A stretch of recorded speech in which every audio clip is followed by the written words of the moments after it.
Tommy Wills was the hardest wide receiver for me to cover.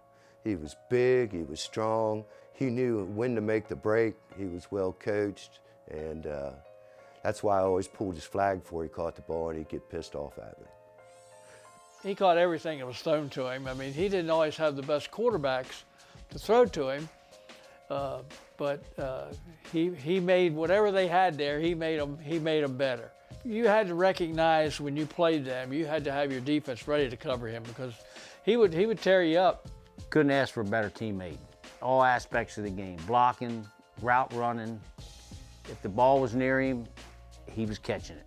Tom Wills, tight end, broad X. Tommy actually played basketball, a heck of a basketball player for St. Maria Goretti, and they never had football, so Chuck Gist and myself have been longtime friends of Tommy, and so we talked him into coming out to play some flag football.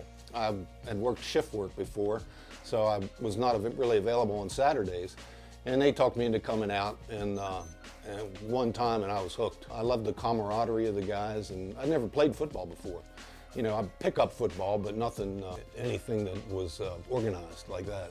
My brother was a quarterback and a receiver at Shepherd for 2 years. So I'd go down the field and work out with him, and he'd throw passes to me and taught me how to run patterns and stuff. And it just carried over when I started playing flag. I knew the plays. Most of the time he was tight end, I was wide receiver.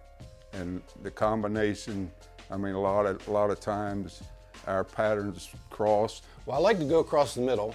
I like to run outs. I ran a pretty good button hook. And I like to drag a delay across after I'd block the outside rusher and drag across the middle. Like I said, I was a typical tight end though. I'd bobble it and then catch it. When I first started playing, Tommy was in the leg. Big target, hard to cover. A gentleman on the field and off the field. I always had my hands on him, either hitting him in the chest or I put my hand on his hip because he knew what I was doing. And he'd push off of me. We'd go at it all the time. I would have used him differently. Yeah, a whole lot differently than he was used. But, you know, he had a lot of friends on that Broadax team. They had a great team. You know, we never lost to the Broadax. And I had to throw that in there, but we never did.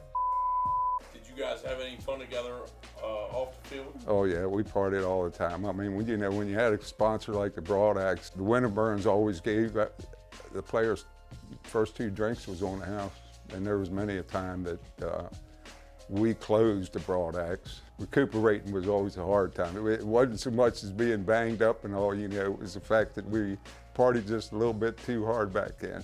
The parties were exceptional, you know. I know I've heard other guys say the same thing, but, you know, the after-game parties were, you know, they were looked at as much as, you know, as the game itself, you know. Pint and Chuck, of course. I mean, they got me started in it.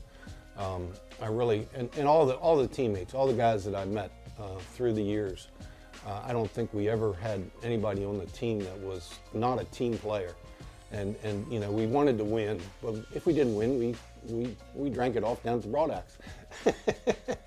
But those 2 guys, they got me involved and got me started, and so I really appreciate their friendship and the teammates that they were.